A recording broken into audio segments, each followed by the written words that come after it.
I honestly, like, just a wild coincidence because we saw you on the roster and you were winning a whole bunch of one-on-ones. Yeah. I was like, wait a minute.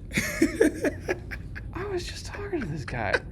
I was like, I know this name, Thomas Booker, and you were just kicking ass. Yeah, man, I was trying to. That was one of my things that I was trying to like dedicate this week to, was just pass rush and like, specifically like play action, and then being able to still make an impact in the pass game when I'm like down the middle of somebody and having to switch. Well, because when you were at Stanford, you were playing everything. Yeah, you were playing you were playing 3. Literally everything from 0 to 5. Yeah, from 0 to 5. So you guys played all these crazy fronts. Yeah, because a lot of the time I was playing 4-I, so it'd be 4-I, 0-4. But we would switch to nickel. I'd play 3 technique, 2-I, 1 technique when we switched it up, and then on certain pass downs when we had our other big nose in, I would go out and play 5 technique, that sort of stuff. That's what the league is now, though. Exactly. Like, it's kind of like basketball positionless. Yeah. If you can do all those things, like there's a job. Exactly. So unless you're Vita Vea, you can't just make your money as a nose. And even then, they dropped Vita. I don't know if you saw that. Yeah. Because they could. Exactly. Because Vita's a crazy athlete, even though he's big as fuck. Yeah, I don't know. What do you want to play in the league? I think 3 technique is a spot where I'm going to succeed the most at. Every single defensive tackle that we brought in has said 3 technique. Yeah. He's like, I want to get up the field. I want to get sacks. Yeah, I think 3 technique is a spot. But I think I could obviously play 4-I, 4 technique, because I've been doing that. But I just think I'm a mismatch for guards, and I'm too big for centers. So. Yeah, it's like all the DBs. Yeah. What do you want? Pick or sack?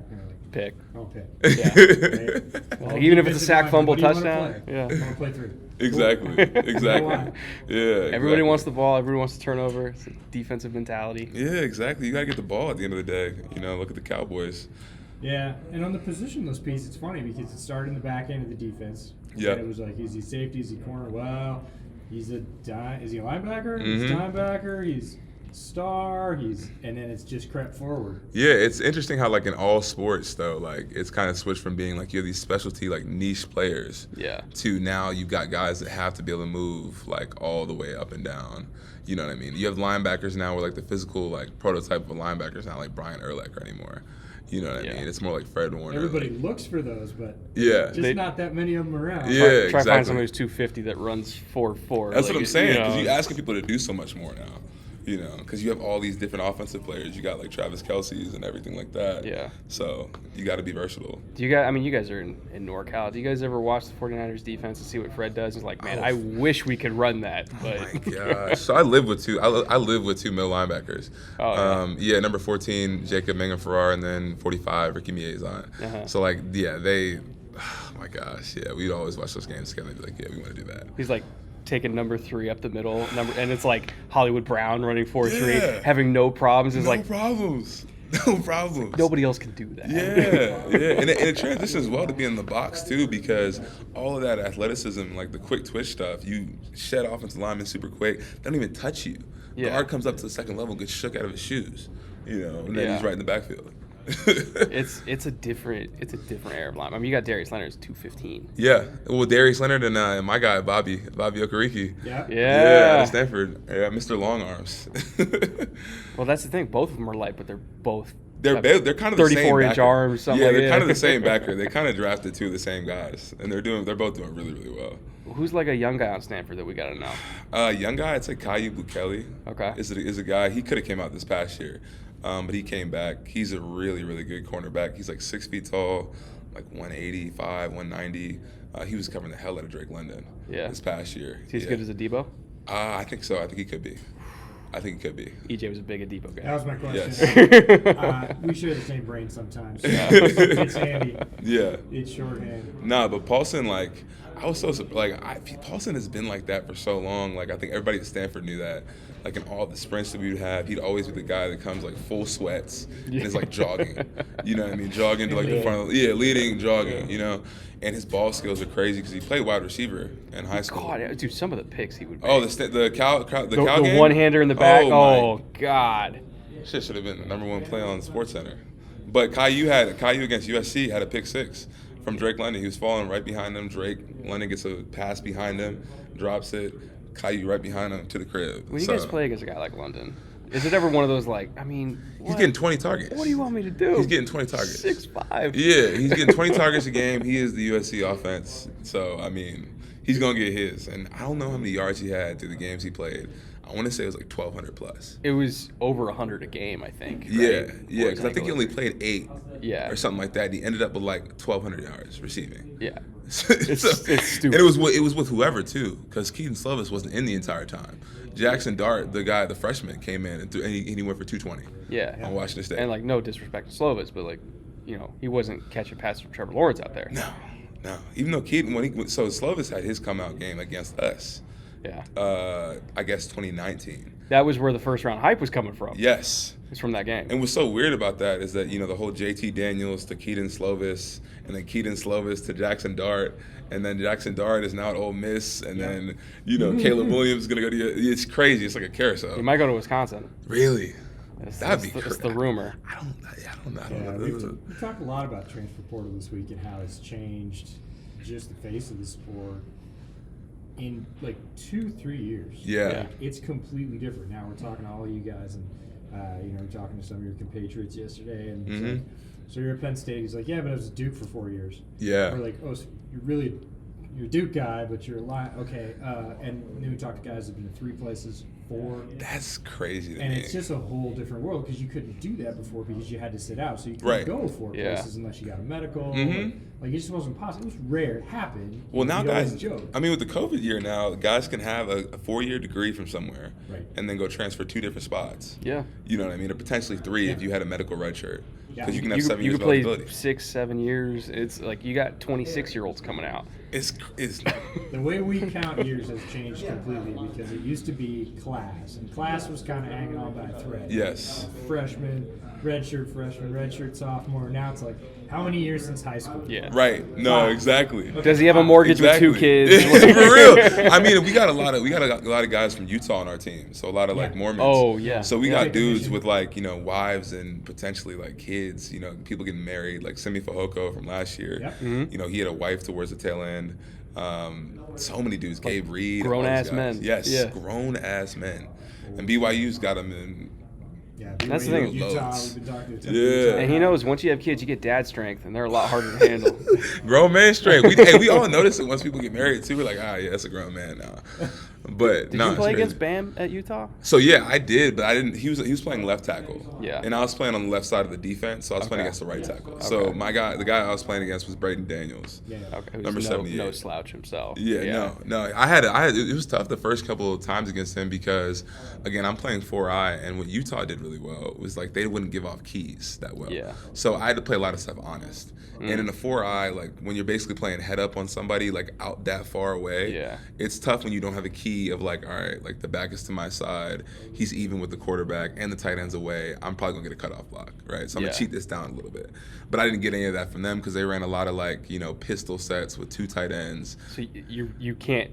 You can't anticipate the flow. Yeah, you can't cheat it. So I'm sitting there like having to play it honest. And most guys, when I get like a cutoff block, they obviously do run laterally to cut me out, but they also scoop up a little bit. Yeah. Right? So sometimes you can fight them because they're not just running down the line. Yeah. So this guy was just running straight down the line. And I hadn't seen that before. So the first couple times he got me, and I'm like, all right, I need to do something about this. So all I do, I'm like, if he's going to run down the line like that, I'm going to sling him inside. And I got enough closing speed. You just backdoor it. Yeah, I just backdoored it. So I backdoored it like 3 or 4 times. And after that, I was straight. But what happens if you get like a pull key from pistol? Do you try to go inside, or are you going over the top? I think so. When you say a pull key, are you saying like pull away from you? Pull away from me? Yeah, as a 4-eye. So that's a weird one because what will usually happen is like the guard would pull, and then sometimes I get like a hinge block from the tackle, and then the center would come all the way back.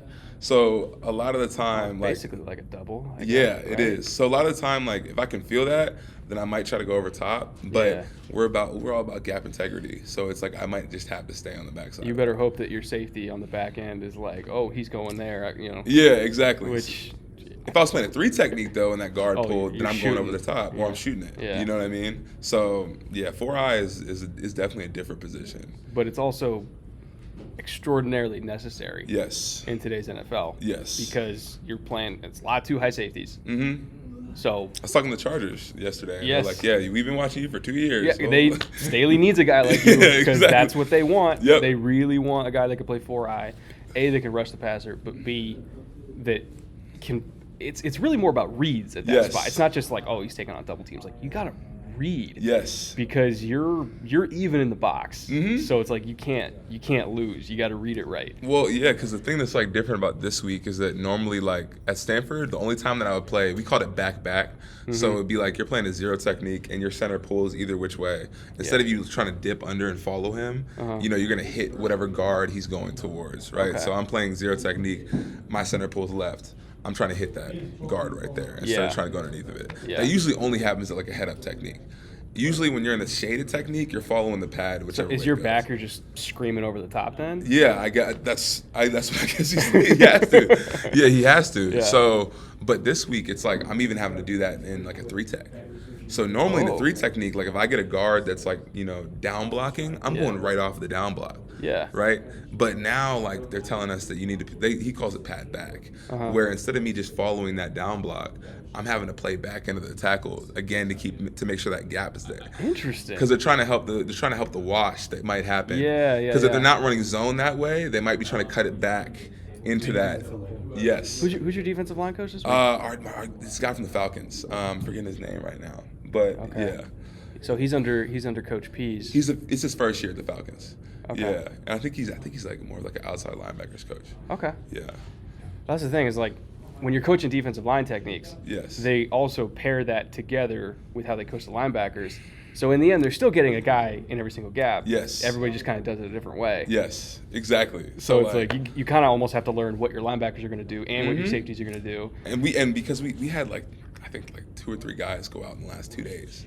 So like Really? Yeah, so we've had to have an old go play 3 technique against the run. Which is That's a long day. Yeah, if you below 260 or 270 in the trenches like that, you better have some good lower body Unless strength. you're Jadeveon Clowney, Yeah. who is like just unreal strength. I mean, they played him at nose when he was 255. That's crazy. But it worked because he's Jadeveon Clowney. Right.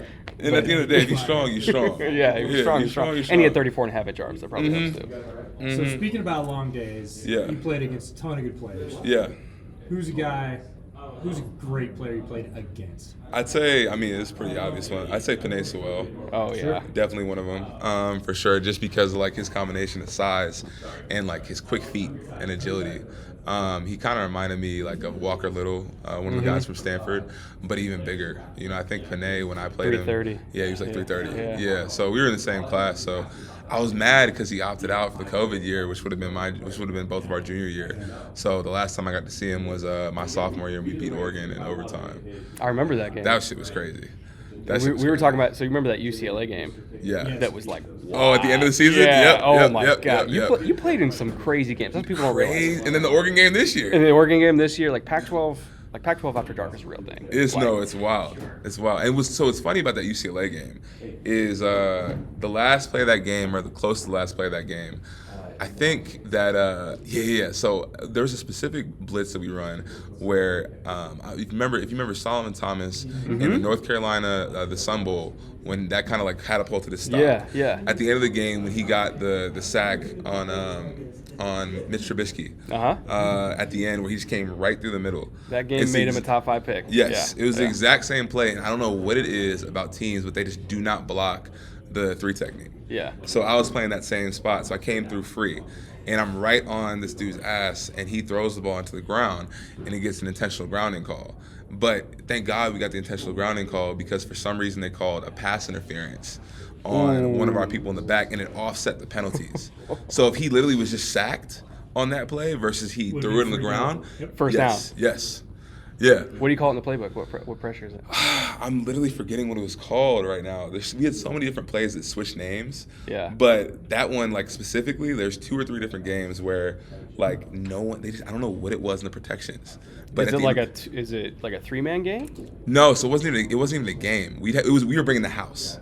Oh. We were bringing the house. It was probably like 6 or 7 guys coming and it was just straight down. Damn near zero. Yeah, I literally could pull it up right now on my iPad. But yeah, no, it worked all the time because I think that all those guys in the line of scrimmage fucked up all the protections. Yeah. So, guys are looking, trying to figure out, who's coming, who's not. And then when they realize everybody's coming, they start looking at the backers, second level, and they lose track of what's right in front of them. We were talking to some offensive linemen yesterday about how they call protections and stuff like that. And I don't know if you guys ever did this at Stanford, but I was talking to Brock Hoffman. Yeah. What's your oh shit front? Where you're in 5-0 and all of a sudden see your front, you're like, there's no way we can handle this with 5. Yep. And you immediately look back and say, give me the running back. Right. And they call it radar. You guys ever do where everybody's just kind of walking around? So I think we should have done more of that. You know what I mean? Because that wasn't a common thing for us to do. Because a lot of the time we were just rushing 3 or something like that. So we didn't have a ton of I guess they call it window dressing linebackers. We didn't do a ton. We did some of that, but we didn't do a ton of it. And it helped when we did it because literally occupying somebody for half of a second is enough most of the time for a lot of the games. Especially if they're dueling it, where they got to look one way and then also be aware of somebody else coming off the edge. Exactly. So I love that. A lot of it in the league. Again, I was watching another one of your videos about the Ravens versus the Dolphins. And the way the Dolphins did that, just had everybody up there and a screw with all the protections. Dolphins love zero. Yes. Well, loved, I should say. We'll see if they continue to love it. With the well, if you go anywhere under the Belichick tree, when they call zero, you're literally just reading center and then dropping. Yep. So, hope you're ready for that. Yeah, shoot. Yeah, I used to play defensive end in high school, 5 technique and everything, so I used to have to drop. Yeah. I actually got a pick off of dropping where I wasn't supposed to technically, but Hey, you gotta do what you gotta do. Nobody's gonna argue with that. Yeah, you got the ball then. It's the old no, yes. Exactly. There's a whole. I've been realizing more about that. If you make the play, people are straight with it, but if you don't, you might be sitting on the bench. What do you weigh right now? 310. Yeah, it's a 3 technique. Yeah. If I've ever heard it. Yeah, 310. Yeah, 3.5, 6'4", 310. Yeah, What do you think you're gonna run? I'm trying to go for sub 5. Sub 5 would be great for me. Sub 5 at 310. That would be nice. Yeah, That's your 310. Yeah, that would be nice. Powder blue's gonna look good on you. Yeah, I wouldn't be mad at it at all. Yeah. It's funny because they got a ton of Notre Dame guys. I was talking Tillery, to them again. Yeah, Tillery and who's the other guy? Isaac Rochelle. Mm-hmm. Those two guys. Yeah, Jerry Tillery is actually one of my visit hosts at Notre Dame. Yeah, and so is Myron Tagovailoa. That's funny. Who all was recruiting you when you were coming out? So for me, it was so my first offer was from my former high school coach. So he had gone to Michigan after my sophomore year. I was at a field trip or something like that. And I got a call from him. And I thought it was just a check-in call. Yeah. It's hey, Tommy, how you doing? Blah, blah, blah. And I'm sitting there yeah, I'm great, coach. He's like, hey, hold on. I'm going to pass you off to somebody real quick. And I'm like, all right, yeah. And then Jim Harbaugh gets the phone. And I'm like, oh, man. So that started the whole frenzy. Same day, Maryland, offers me, and then all the rest, Ohio State. So the whole Big Ten, and then some of the SEC teams, Georgia, LSU had offered me as a tight end. Whoa. Yeah, they'd offered me. I don't know if it was a legitimate tight end offer. It was one of those you come in, we switch you over. Yeah. Right. Might have been one of those. But yeah. And then really in the Pac-12, it was just Stanford because I think people knew that I wanted to go there as well. So it was really between Notre Dame and Stanford at the end. What was it like being in Palo Alto? It was great, honestly. A completely different vibe from Baltimore. You know, the thing I've noticed about East Coast to West Coast is that I feel the East Coast moves so much quicker. People are trying to go from thing to thing because the weather sucks. Yeah. You know what I mean? It's either too hot or it's too cold. West Coast is just so much more chill, relaxed, laid back. People take their time. They walk outside. Nature is much more of a thing in the West Coast. But I'd actually gone to Stanford my sophomore year. I did an academic program. Oh, wow. At Stanford, going into my junior year. Yeah, so I took Econ 1 as a sophomore in high school. That is not an easy class at Stanford. No, it was not. It was not. Man. It was not. Yeah, so it was funny because two of my teammates, my high school teammates, were playing football there as well. Devery Hamilton, who actually I think was with the Raiders for a little bit, and then Dorian Maddox, who he's not trying for the league. But I ran into both of them and they're like, this motherfucker followed us from high school to here. I did not think he was going to be in the West Coast. But yeah, I took 2 classes and it was kind of one of those deals where I'd wanted to go to Stanford, so my parents were like, hey, if you want to apply to this program like a regular student would, if you get in, like, we'll front it for you and see if you actually like being out on the West Coast. Yeah. And I loved it. I was not homesick, like, at all. Yeah. How often do your parents come out to see games? They came out every game. Every game? Yeah, it's my mom and my dad. Yeah. Wow. Every game. Yeah, so it was like, man, my mom's actually here right now. No shit. Yeah, mom's here. My dad will be here. My sister will be here. Well, if you go to Baltimore, it'll be a little bit easier for you. Yeah, a little bit easier. That would not be as much of a trek because the time difference from West to East Coast. Oh, the flight's brutal, man. Terrible. Oh my god. Terrible. Coming out is decent because you get some time back. Yeah. When you go back to the East Coast, it's just like you lose a whole day. Yeah, you lose a whole day, and then you're like going to bed at 3 a.m. for the first week. So fly red eye and stay up. That's all you can do. No, that's all you can do. And stay up. Yeah, that's all you can do. Get there, have breakfast, keep going until you can't, and then go to sleep. Oh, man. Yeah, when I came back from originally when they sent everybody back for COVID, in 2020, it took me 2 weeks to get back on schedule. I bet. It took me 2 weeks. And then our specific COVID situation was just crazy. Pac-12 was... Pac-12 and specifically Santa Clara County. Yeah. The fact that we couldn't even practice at our own spot. We literally got kicked out, booted. And then when you could, I think that's when the fires were going on. Yeah. So, they sent the Niners to Arizona. Yeah, the fires too. The Orange Sky Day. Yeah, that was crazy as hell. So literally I think we had lost the first 2 games, Colorado, and I'm forgetting the other one. And then we played Cal. Mm-hmm. And then I blocked the game tying PAT. Yeah. We won that game. And I'm at brunch with my family and my godbrother who swims at Cal Berkeley. Mm-hmm. He's catching a lot of shit from all of his friends, oh wow, your godbrother did this. And I look at my phone and I see Santa Clara County bans all sports, all outdoor practices. So then we get a 3-day notice to go pack all of our stuff, and then we just go from Corvallis, Oregon to Washington, and then we ended at UCLA. So did you guys find a high school in Corvallis? Yeah, literally had to practice it. Well, so we practiced partly at Oregon State. Yeah, but when you guys came north to Seattle, you practiced at Kent I think so. Yes, we were out in the middle of the damn square doing our walkthrough. Yeah. I had a story about that. Yeah, I had a story about that because I remember that now. Yes, that's crazy. Yeah, I had a story about that because originally I live up there. South Seattle, and I remember it was Stanford's practicing in a park. Yes. People were taking pictures of us in the damn park. Yeah, so literally, I thought originally we were supposed to practice on the park. There's a parking lot. Yeah. So we could all just go over there, and then there's a mall right there. It's a super nice area. So I'm all right, cool. I'm going to the mall. I'm gonna put my J's on. I got ones. I have bread ones on. And I go out there, and they kick us out for loitering at the parking lot. So we can't even practice at the parking lot. So then we go, all right, we're all right, where can we practice? So we go to the middle of this little grass square, and obviously it's raining because it's always raining. Yeah. And I'm sitting here with these ones, and I'm I can't do this. You're gonna ruin them. I can't do it. So I literally am all right, so I'm either gonna have to go barefoot or I'm gonna ruin these ones. So it's again, you're going barefoot, 40, right? Yeah, I went barefoot for 40 minutes in 40 degrees. 40 degrees and raining. That was the longest walkthrough of my life. The things we do for love, man. The things we do for love, for real. But yeah, that was a crazy trip. But we won all the games, so yeah, it was a crazy time. Yeah, I think you're gonna have a little easier in the NFL after all. Just might. They put us through some stuff for sure, but we came out of it better. Yeah. This was awesome, man. It's so great to finally meet you after all this time. Oh my God! I've been watching your stuff literally for 3 to 4 years. One of my favorite things, I'm training at Exos in Pensacola. Oh, okay. Yeah, in Pensacola. So what I'll do is we finish up at 5. Mm-hmm. I'll come back. You got a new video posted. I'll put it right there. Go eat my food, whatever. That's fucking wild. That's the routine. Man. That's wild. It's routine. It's honestly outside of being entertaining, it's just educational. If you're a football mind, Man. So yeah, appreciate the content always.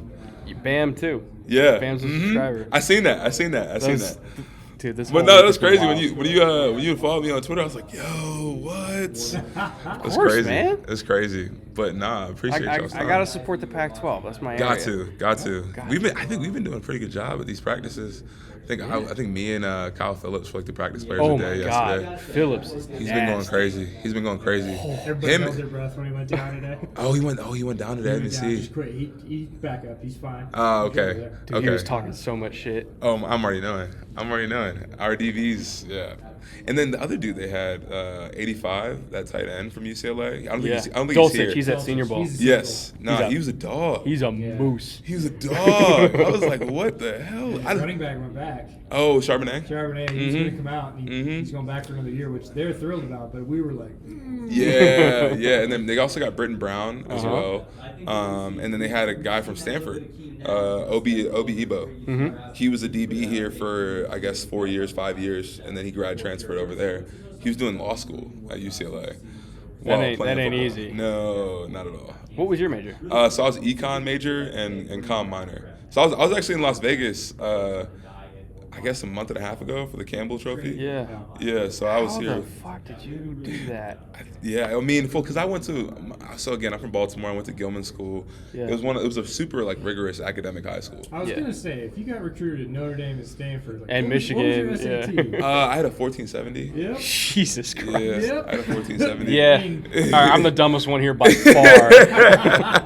It's not even close. Nah. But I went to a school where, like, again, like they forced us to play sports. I wanted to, but I mean, they forced us to play sports every single season on top of like school.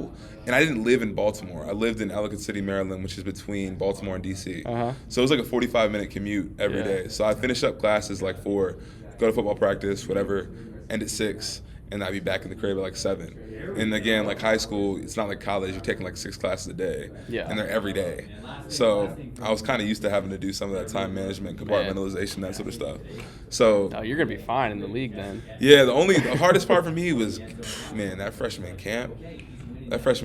Ooh, my Lord. First time away from home for probably that long, but also just the amount of football. It was just completely different. Yeah. You know what I mean? Like, we're spending the entire day versus, like, in high school, 4 to 5 hours. Well, that's good training because where you're going. Yes. You know, books are thicker. Exactly. And, I mean, you had a great coach for that. Mm-hmm. Like, Shaw spent time in the league. He understands. Yeah, shoot. Imports a lot of those concepts, but man, it's still bigger. Shoot, let me see if I can find my. Still got it with you? I got everything on Notability. That's my go-to app. Literally throughout college is what got me through. Whether it was football or it was school, I had everything in here. So. Oh wow, that's really organized. Yeah. So this is all my Shrine Bowl stuff. Yeah, but all right. So 2021. Let's go to fall camp, right? So these are all of like the installs and everything. You know. And you draw these? Draw it all. Yeah, drew all this. Right. Oh my God. So this is one of our calls, belt. Right. The way we set it is we go Leo Randy for the 3 technique and the 2I or the 1 technique, and then the right left call would determine who is coming. So like Leo right, you got this end coming off the edge, so everybody's setting away from the 4th rusher. Yeah. Right. And what we did this year that was different and helped me out was we had like a spear and a stake call. So the way it would work is like, so say they called Leo left, right? So this 3 technique, instead of going to the left, will go to the right. And you'd have this guy triggered, right? Yeah. So what we would do, instead of just having me come out here, and normally what happened is you stunt past this guy on pass, I'm crossing face. Okay. So instead of that, we'd have a linebacker who would shoot this A gap.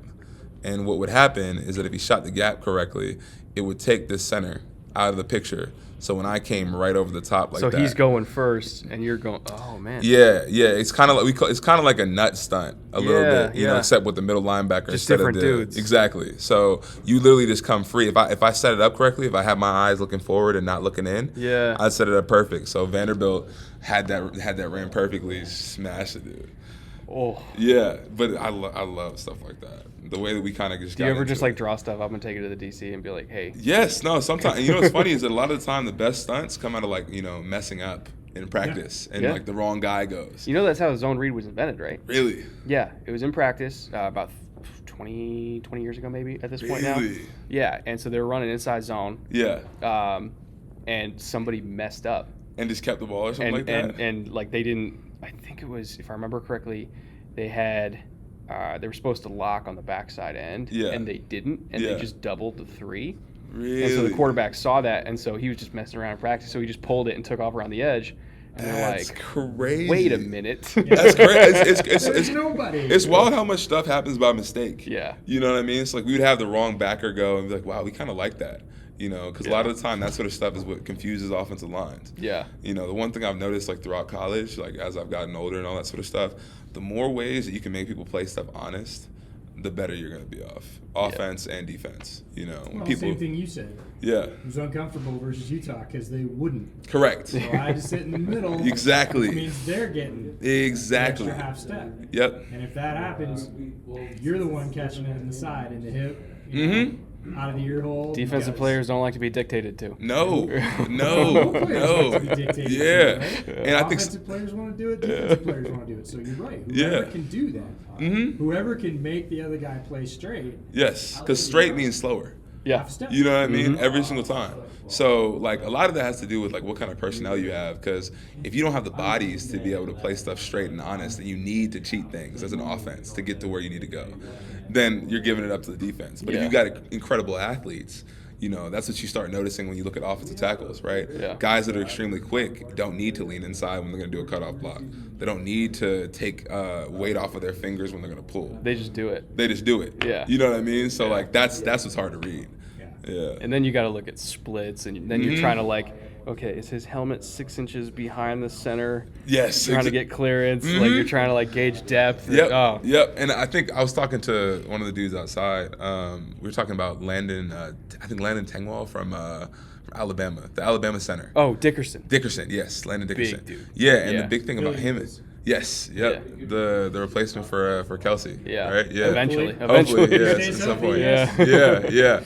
But the big thing for him was like a lot of the times the defensive lineman, you want to key on the snap count, feel out the rhythm, and he was so good at it in terms of not giving them that he would be looking around, right, looking like he was surveying for like the mic or something like that. Ball snapped. I never noticed that. You know, and that was snap.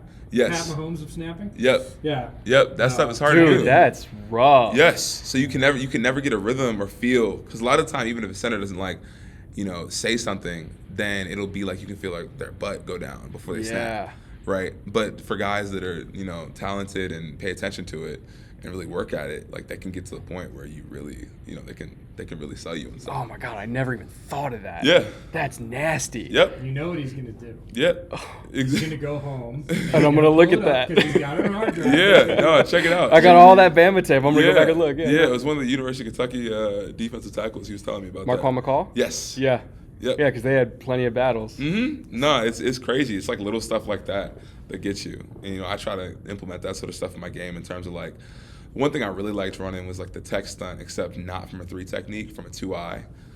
Oh. And the reason why that was so deadly and like I wanted to run that like during today's practice is because, as a guard, when you have an immediate inside threat as like a 2-eye, you're looking down at that, and naturally your first step is going to be down.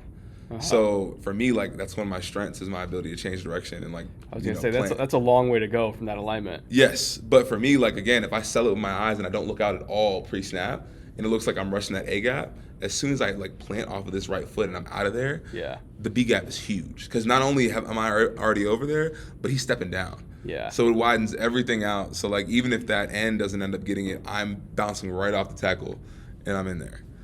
Dude, he's gonna be fucking good, man. He already is. I'm He's telling gonna you. be better. I'm telling you. But yeah, it's little stuff like that. So I caught Jack looking today. Yeah. He looked left on goal line drills. Yeah. It was early. It's like right after they broke the huddle, he was like, look for the fade, look for the fade. Yep. It's all about those little things about like not letting people get tendencies. So we didn't always do that at Stanford on purpose, but we did it like because we always run our Texas to the back because the slide would be away from it, so you'd have like one-on-one matchups. So whenever they switch the back over to the side with the 2-eye, because normally you want to run it with the 3 tech, we had this stupid call. We call it like Harambe. I think Solomon Thomas was actually the person who came up with that. Oh, I don't know why. It was right around that period of time that was blowing up. Yeah. And that was a call. Oh my God. Yeah. So when are you going to start coaching? We'll see. You talk We'll see. like one, man. You know that? Hey, being at Stanford helped me out. For sure. Oh God, I really hope you go to the Chargers. I wouldn't be mad As at a SoCal it. guy, I go to every game. I wouldn't be Say mad hi at to it. mom and dad.